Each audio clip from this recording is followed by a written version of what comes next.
Thank you, Trustee Jackson.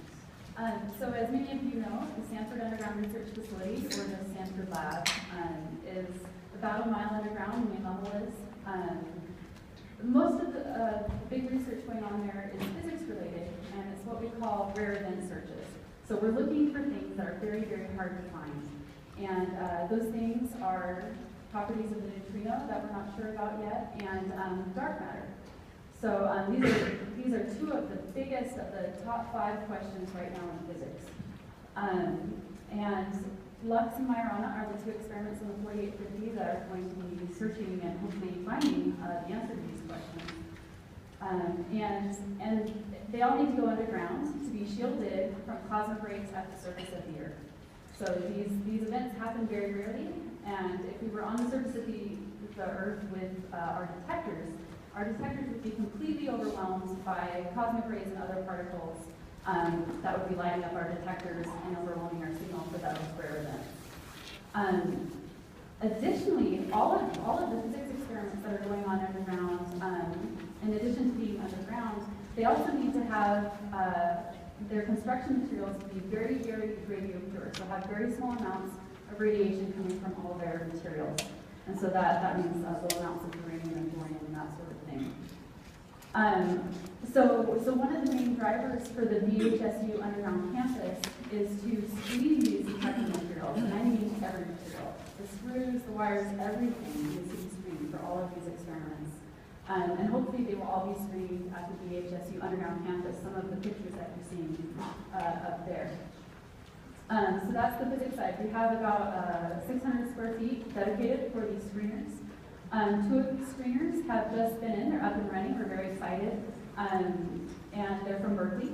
The next 2 that are going in are from the University of South Dakota, and there's a proposal for one from the School of Mines as well. And so the counting room of the underground campus is really devoted as kind of a user facility. So anybody who wants to propose an experiment can go underground. Another part of the VHSU underground campus is the biology side. So I just took 3 biologists underground, a student and a professor, and someone associated with the equipment that we took down this morning, and we installed a new microscope. So what the biologists are doing underground is going to the far reaches of the mine, sampling the water, and then they'll bring it back to the VHSU underground campus to analyze. And so that's kind of another part. And then the third kind of big driver behind our underground campus is education and outreach. So we've got several different programs related to that. We've got a robotics program with Spearfish Middle School and Buckfish Middle School. We've got 16 kids that are participating in that. We will also have video conferencing capabilities, because one of the drawbacks of the underground campus or of the Sanford Lab is you can only have so many people underground at a time, and they have to be 18 or over.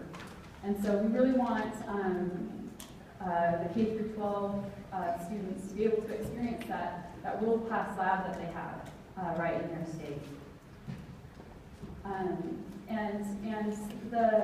With the education outreach comes also undergraduate research.